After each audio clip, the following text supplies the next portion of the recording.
اعوذ باللہ من الشیطان الرجیم بسم اللہ الرحمن الرحیم۔ سورہ طلاق ہے، مدنی صورت ہے، 12 آیات، اور اس میں طلاق کے احکامات کو کچھ الگ تفصیل سے بیان کیا گیا۔ طلاق کے کچھ احکامات سورہ نساء میں بھی گزر چکے، اور اس میں خواتین سے متعلق اور بھی بہت سے مسائل تھے۔ یہاں پر صرف طلاق اور عدت وغیرہ کے احکامات ہیں، اس لیے اس سورہ مبارک کو احادیث کے اندر سورہ نساء صغریٰ یعنی کہ چھوٹی سورہ نساء بھی کہا گیا ہے۔ اللہ کریم نے اتنے حکیمانہ اور خوبصورت انداز میں ان حقیقتوں کو ہمارے سامنے واضح کیا کہ نکاح کرنا بھی اللہ کی طرف سے ایک احسان ہے، اور طلاق کا واقع ہونا بھی اللہ کی طرف سے ایک آسانی ہے۔ دنیا کے اندر جتنے بھی مذاہب رہے، جتنی بھی ملتیں رہیں، تو ہر ایک ہمیشہ اس بات پر متفق رہا کہ نکاح کو ایک مذہبی تقدس حاصل ہے۔ جیسے یہود و نصارہ تو اس کو مذہبی تقدس دیتے تھے، کیونکہ ان کے پاس ایک آسمانی دین بھی تھا اور ایک آسمانی کتاب بھی تھی۔ اسی طرح سے کفار و مشرکین کے پاس کوئی کتاب اور مذہب تو نہیں ہے، لیکن پھر بھی کسی نہ کسی صورت میں رب مانتے ہیں کہ رب موجود ہے، تو وہ بھی نکاح کو یا طلاق کے معاملات کو عام خرید و فروخت کی طرح نہیں سمجھتے، بلکہ وہ بھی اس کو کچھ مذہبی اہمیت دیتے ہیں۔ صرف کچھ ایسے لوگ جو بالکل ہی خدا کے منکر ہیں، یا کچھ ایسے فرقے جو بالکل دہریہ قسم کے لوگ ہیں، یا جو خدا کے وجود سے ہی بیزار ہیں، وہ صرف شادی کو یا نکاح کو معاملات سمجھتے ہیں، یعنی جیسے خرید و فروخت کے معاملات ہیں، دو لوگوں نے طے کر لیا اور پھر جیسے طے کیا وہ بھی اپنی مرضی، اور جیسے ختم کیا وہ بھی اپنی مرضی۔ اور یہی وہ نظریہ ہے جس نے آج کل کی دنیا میں ایک گندگی پھیلا رکھی ہے، جس کی وجہ سے انسان انسانیت کی صف سے نکل گیا ہے۔ اور شریعت اسلام نے ایک مکمل اور پاکیزہ نظام حیات انسان کو دیا، اور اس میں نکاح کو صرف ایک معاملہ نہیں رہنے دیا، بلکہ ایک عبادت کی حیثیت بخش دی۔ اور چونکہ اس پر انسان کی نسل کی بقا موقوف ہے، اس لیے قرآن کریم نے اس کے تمام مسائل چھوٹے بڑے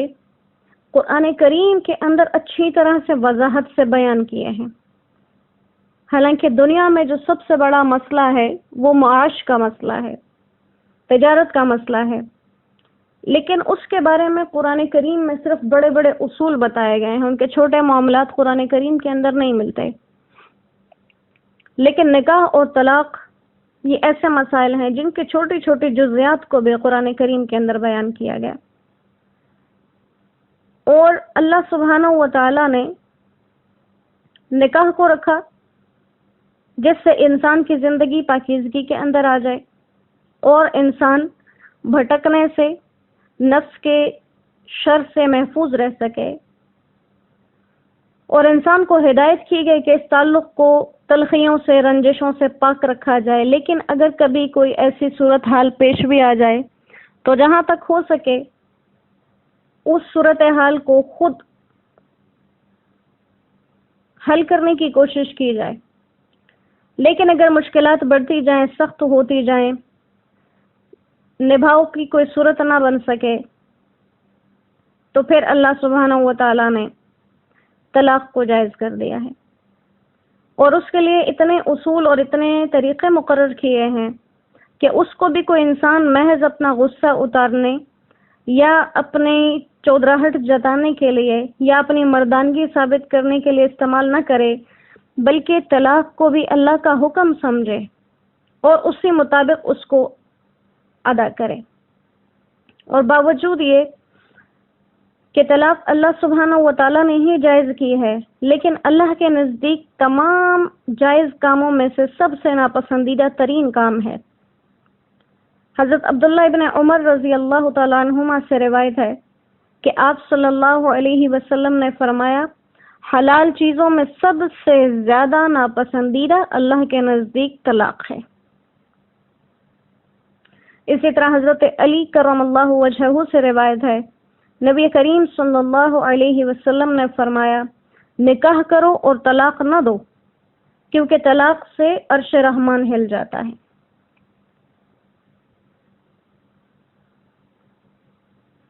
اسی طرح ایک اور روایت کا مفہوم ہے، اللہ کریم بے سے معاف فرمائے، کہ رسول اللہ صلی اللہ علیہ وآلہ وسلم نے فرمایا، اللہ نے زمین پر جو کچھ پیدا فرمایا ہے ان سب میں اللہ کے نزدیک محبوب کام غلاموں کو آزاد کرنا ہے، اور جتنی چیزیں زمین پر پیدا کی ان میں سب سے زیادہ ناپسندیدہ طلاق ہے۔ تو اگرچہ طلاق دینے کی حوصلہ افزائی نہیں کی گئی، حتی الامکان اس سے روکا گیا ہے، لیکن پھر بھی اگر بہت اشد ہی ضرورت پیش آ جائے تو اس کو محض اپنا غصہ نکالنے یا انتقامی جذبات کا کھیل نہ بنایا جائے، بلکہ اس صورت میں بھی بہت سی قیود کا خیال رکھا جائے، اس کو خوبصورتی اور احسن طریقے سے ختم کیا جائے۔ تو اللہ کریم ہمارے معاشرے کو ان تمام چیزوں سے پاکیزگی عطا فرمائے اور ہمیں ان باتوں کا فہم عطا فرما دیں۔ بسم اللہ الرحمن الرحیم۔ یا ایہا النبی، اے نبی، اذا طلقتم النساء، جب تم طلاق دے دو عورتوں کو، فطلقوہن، تو ان کو طلاق دو، لعدتہن، ان کی عدت پر، وَأَحْصُوا الْعِدَّةَ، اور گنتے رہو عدت کو، وَاتَّقُوا اللَّهَ رَبَّكُمْ، اور اللہ سے ڈرتے رہو جو تمہارا رب ہے، لا تخرجوہن، مت نکالو ان کو، من بیوتہن، ان کے گھروں سے، ولا یخرجن، اور وہ خود بھی نہ نکلیں، الا ان یاتینا، مگر یہ کہ وہ آئیں، بفاحشۃ مبینہ، صریح بے حیائی کی طرف، وتلک حدود اللہ، اور یہ حدیں ہیں اللہ کی باندھی ہوئی، مقرر کی ہوئی، ومن یتعد حدود اللہ، اور جو کوئی اللہ کی حدود سے بڑھے، فقد ظلم نفسہ، اس نے ظلم کیا اپنے ساتھ ہی، لا تدری، اس کو خبر نہیں ہے، لعل اللہ، شاید کہ اللہ، یحدث بعد ذلک امرا، اس کے بعد کوئی نئی صورت پیدا کر دے۔ انشاءاللہ آیات مبارکہ کی تفصیل ہے تفسیر میں، لہٰذا اس کو تھوڑا سا کر کے پڑھیں گے، کم کر کے پڑھیں گے، تاکہ اللہ سبحانہ و تعالیٰ اس کو ہمارے ذہن میں اچھی طریقے سے اتار دیں۔ سورہ مبارکہ کی ابتدا کی گئی ہے یا ایہا النبی کے الفاظ سے، تو اس کے متعلق امام قرطبی رحمہ اللہ فرماتے ہیں کہ یہ یا ایہا النبی کے الفاظ ایسے موقع پر استعمال ہوتے ہیں جہاں تمام امت کے لیے حکم عام کیا گیا، اور اگر کہیں پہ کوئی حکم خاص آپ صلی اللہ علیہ وسلم کی ذات سے متعلق ہوتا ہے تو وہاں یا ایہا الرسول سے خطاب کیا جاتا ہے۔ تو یہاں یا ایہا النبی لا کر پھر آگے اذا طلقتم النساء جمع کا لفظ لایا گیا، تو جمع کا لفظ لانے میں ایک تو آپ صلی اللہ علیہ وسلم کی تعظیم ہے، اور ساتھ ہی یہ بھی اشارہ ہے کہ یہ حکم صرف آپ کے لیے نہیں بلکہ تمام امت کے لیے ہے۔ اور بعض حضرات فرماتے ہیں کہ یہاں پر یا ایہا النبی کے بعد کچھ الفاظ چھپے ہوئے ہیں، اور وہ یہ ہیں کہ قل للمؤمنین، اے نبی آپ مومنین سے کہہ دیجئے کہ جب تم اپنی بیویوں کو طلاق دو، تو طلاق کا پہلا حکم دیا کہ جب اپنی بیویوں کو طلاق دے دو کیا کرو، فطلقوہن لعدتہن، انہیں ان کی عدت پر طلاق دو۔ عدت کا معنی ہے گننا، شمار کرنا، اور شریعت میں عدت اس مدت کو کہتے ہیں جس میں عورت ایک شوہر کے نکاح سے نکلنے کے بعد دوسرے نکاح کرنے کے لیے ممنوع ہو جاتی ہے، تو اس مدت کو عدت کہا جاتا ہے۔ اور شوہر کے نکاح سے نکلنے کی دو صورتیں ہیں، ایک تو یہ کہ شوہر کا انتقال ہو جائے، اس صورت میں جو عدت گزاری جائے اس کو عدت وفات کہتے ہیں، اور دوسری طلاق دینے کی صورت میں جس کو عدت طلاق کہتے ہیں۔ عدت طلاق مدت اس کی ائمہ کرام کے نزدیک کچھ مختلف ہے۔ امام ابو حنیفہ رحمہ اللہ فرماتے ہیں اور ان کے ساتھ کچھ دوسرے ائمہ بھی کہ طلاق کی جو عدت ہے وہ غیر حاملہ عورت کے لیے مکمل 3 حیض، اور امام شافعی رحمہ اللہ اور ان کے ساتھ کچھ دوسرے ائمہ کرام وہ فرماتے ہیں کہ غیر حاملہ عورت کی عدت 3 طہر ہے۔ بہرحال علماء کے نزدیک جو بھی حساب کتاب ہیں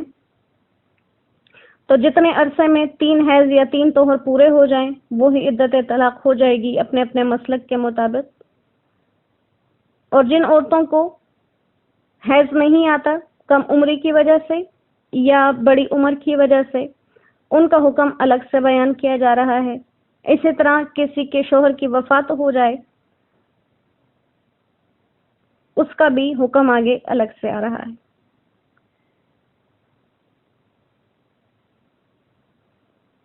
تو کہا کہ اپنی عورتوں کو طلاق دو ان کی عدت پر،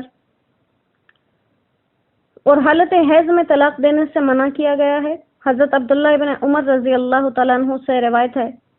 کہ انہوں نے اپنی بیوی کو حالت حیض میں طلاق دی، تو حضرت عمر فاروق رضی اللہ تعالیٰ عنہ نے اس کا ذکر آپ صلی اللہ علیہ وسلم کے سامنے کیا۔ آپ سخت ناراض ہوئے، پھر فرمایا کہ ان کو چاہیے کہ بحالت حیض دی ہوئی اس طلاق سے رجوع کریں، پھر ان کو اپنی زوجیت میں رکھیں یہاں تک کہ وہ اس حیض سے پاک ہو جائے، پھر اس پاکی کے بعد دوبارہ اسے حیض آئے، پھر اس حیض سے جب پاک ہو جائے اس وقت اگر طلاق دینا چاہے تو اس پاکی میں اپنی بیوی سے تعلقات قائم کیے بغیر ان کو طلاق دے دیں۔ یہی وہ عدت ہے جس کا اللہ سبحانہ و تعالیٰ نے مذکورہ آیت میں ذکر کیا ہے۔ تو اس حدیث مبارکہ کے مطابق چند باتیں آئیں۔ پہلی بات کہ حالت حیض میں طلاق دینا حرام۔ دوسرا، اگر کسی نے ایسی طلاق دے دی تو اس طلاق سے رجوع کر لینا واجب ہے، بشرط یہ کہ طلاق وہ والی ہو جو رجوع کے قابل ہو۔ تیسرا یہ کہ جس طور میں طلاق دینا ہے اس میں عورت سے تعلقات قائم نہ کیے جائیں۔ تو مطلب یہ ہوا کہ جس وقت بیوی کو طلاق دینے کا ارادہ کرے تو اس مہینے میں اس پاکی میں بیوی کے ساتھ تعلقات قائم نہ کیے جائیں۔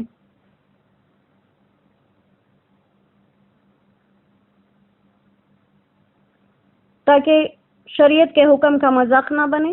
کیونکہ حالت حیض میں طلاق دینا حرام، اسی طرح جس طہر میں عورت کے ساتھ تعلقات قائم کر لیے اس میں بھی طلاق دینا حرام ہے۔ اور حرمت کی وجہ یہ ہے کہ دونوں صورتوں میں عورت کی جو عدت ہے وہ طویل ہو جائے گی، جو کہ عورت کے لیے باعث سے تکلیف ہوگا۔ تو پہلا حکم یہ دیا کہ عورتوں کو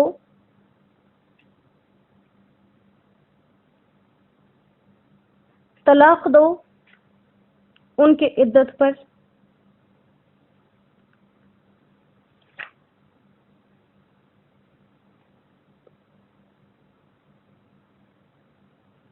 تو آیت مبارکہ سے یہ حکم نکلا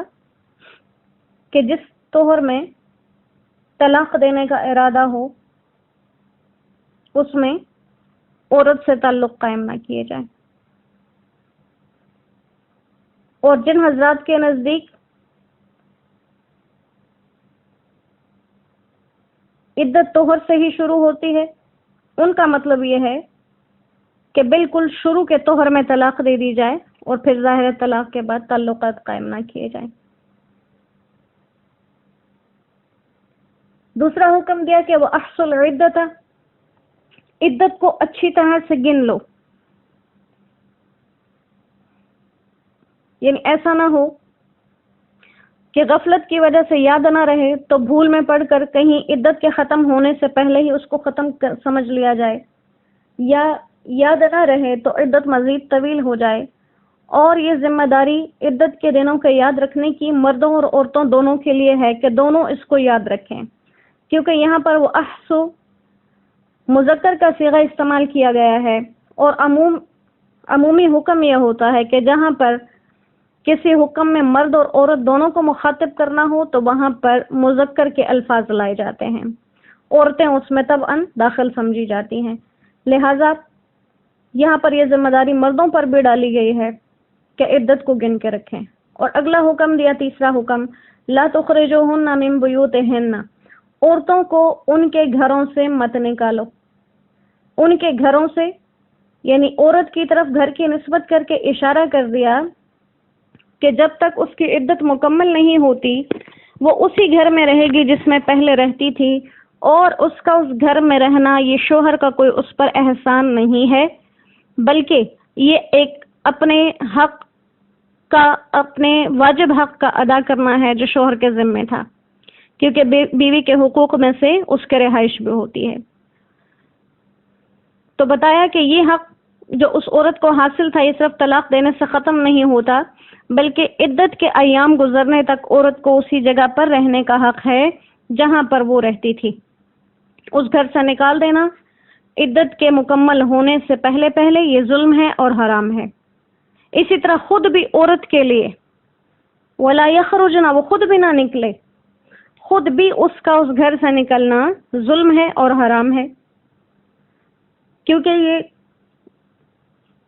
عدت کے دن اس گھر میں گزارنا صرف شوہر کے ہی نہیں بلکہ اللہ کا بھی حق ہے جو اللہ نے اس عورت پر لازم کر رکھا ہے۔ پھر کہا کہ ہاں ایک صورت میں گھر سے نکلنے کی، گھروں سے ان کو نکال دینے کی اجازت ہے، اور وہ یہ ہے کہ آیاتینا بفاحشۃ مبینہ، عورت کوئی کھلی بے حیائی کر دے تو پھر اسے گھر سے نکال سکتے ہیں۔ اب یہ کھلی ہوئی بے حیائی کیا ہے؟ اس میں ائمہ تفسیر سے 3 قول نقل کیے گئے ہیں۔ پہلا یہ کہ اس بے حیائی سے مراد یہی ہے کہ گھر سے نکل جائے، خود اپنا گھر چھوڑ کے چلی جائے۔ اب جب خود چھوڑ کے چلی گئی ہے تو پھر ظاہر ہے اس میں مرد کا تو کوئی قصور نہیں ہوگا۔ اور یہاں پر خود نکل جانے کو الگ سے ذکر اس لیے کیا تاکہ اس چیز کی سختی سمجھ میں آ جائے کہ یہ خود سے نکل جانا اللہ کو کتنا ناپسند ہے، کہ خود اگر عورت اپنے عدت کے دنوں میں اس گھر سے چلی جائے تو اس کو کھلی بے حیائی کہا گیا۔ دوسری تفسیر اس کی یہ ہے کہ فاحشہ مبینہ کا مطلب کیا ہے کہ وہ زنا اور بدکاری میں مبتلا ہو جائے، یعنی اگر طلاق والی عورت نے زنا کیا اور جرم اس پر ثابت بھی ہو گیا تو پھر اس کو حد شرعی جاری کرنے کے لیے لا محالہ اس گھر سے نکالا جائے گا۔ تیسرا قول فاحشہ مبینہ کا مطلب یہ ہے کہ وہ عورت بہت زیادہ زبان دراز ہو اور لڑائی جھگڑے کرتی ہو، تو مطلب یہ ہے کہ طلاق والی عورتوں کو گھروں سے نکالنا تو جائز نہیں ہے، ہاں اگر وہ عورت بہت بد زبان ہے،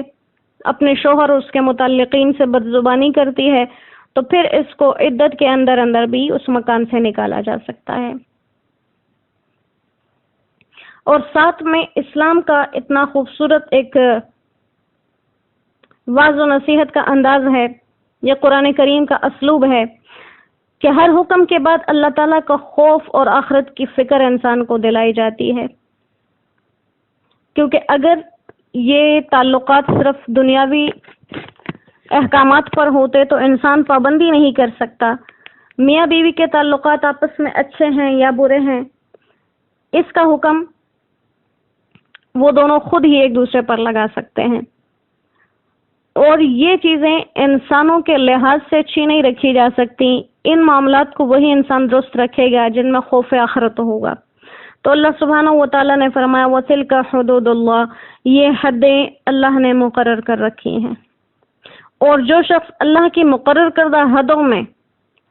ان حدوں کو توڑ کر آگے نکل جائے، وہ اللہ کا نہیں کچھ بگاڑ سکتا، وہ اس شریعت کا کچھ نہیں بگاڑ سکتا. فقط ظلم نفسہ، اس نے اپنے آپ پر خود ظلم کیا. کیسا ظلم کیا؟ دین میں بھی نقصان کیا، دنیا میں بھی نقصان کیا. دین میں تو اس طرح سے نقصان کیا کہ اگر اس عورت کو کسی ایسے طریقے سے طلاق دی جو اللہ کو ناپسندیدہ طریقہ تھا اور اس پر اللہ نے پکڑ لیا، تو پھر اللہ کے آگے جواب دہ ہوگا. اور دنیا کا نقصان کہ کوئی ایسی طلاق دے بیٹھے جس کے بعد رجوع نہ ہو سکے اور نکاح جدید بھی نہ ہو سکے، اور خصوصاً اگر اولاد بھی ہو تو پھر انسان ساری زندگی پچھتاتا رہتا ہے. اور پھر اللہ سبحانہ و تعالیٰ نے فرمایا لا تدری لعل اللہ یحدث بعد ذلک امرا، تم نہیں جانتے کہ شاید اللہ تعالیٰ نے اس کے بعد کوئی دوسری صورت پیدا کرنی ہو. یعنی کہ ابھی فی الحال تم غصے میں تھے، تم نے طلاق کو بہتر سمجھا، اور بعد میں جب غصہ چلا گیا تو پھر سمجھ میں آیا کہ بیوی سے جو راحتیں ملتی تھی، جو ہر کام وقت پر ملتے تھے، جو سہولتیں گھر کے انتظام کی تھیں، جو بچوں کی پرورش تھی، وہ سہولتیں اب پاس نہ رہیں، تو پھر ان کا خیال کر کے تم اپنی طلاق پر پچھتاتے اور دوبارہ اس کو نکاح میں رکھنے کا ارادہ کرتے. تو دوبارہ تم اسے اپنے نکاح میں تب ہی رکھ سکتے ہو جبکہ تم نے طلاق کے وقت شریعت کی حدود کی رعایت کی ہو، کہ طلاق کو اس درجے تک نہ پہنچا دیا ہو کہ جہاں پر یا تو تمہیں رجوع کا حق نہ رہتا ہو یا تم اس سے دوبارہ نکاح جدید بھی نہ کر سکتے ہو. تو یہ اللہ نے حدود اس لیے مقرر کی ہیں کہ اگر انسان کبھی طلاق تک پہنچ بھی جائے تب بھی حدود کے اندر رہ کر دے، کہ اگر کبھی زندگی میں دوبارہ اس اپنے فعل پر پچھتاوا ہو تو اس سے رجوع کی صورتیں موجود ہوں. تو اللہ سبحانہ و تعالیٰ نے ایک ایسا کامل دین ہمیں دیا ہے کہ جس میں ہر قسم کی بات کو ہمارے لیے بہت طریقے سے، بہت خوبصورت انداز سے، وضاحت سے بیان کیا تاکہ انسان اپنے معاملے میں محتاط رہے اور ان معاملات کو صحیح انجام دے. جب کسی کام کے بارے میں زیادہ قوانین بیان کیے جاتے ہیں تو وہ قوانین انسان کو مشقت میں ڈالنے کے لیے نہیں بلکہ مشقت سے بچانے کے لیے ہوتے ہیں، تاکہ قدم قدم پر ان چیزوں کی پیروی کر کے، ان کا اتباع کر کے انسان مسائل سے بچ سکے. تو اللہ کریم ہمیں اپنے بتائے ہوئے شرعی اصولوں اور طریقوں کے مطابق زندگیاں گزارنے کی توفیق عطا فرمائیں اور اسے خود ہمارے لیے آسان کر دیں. وما علینا الا البلاغ وآخر دعوانا ان الحمد للہ رب العالمین. السلام علیکم ورحمۃ اللہ وبرکاتہ.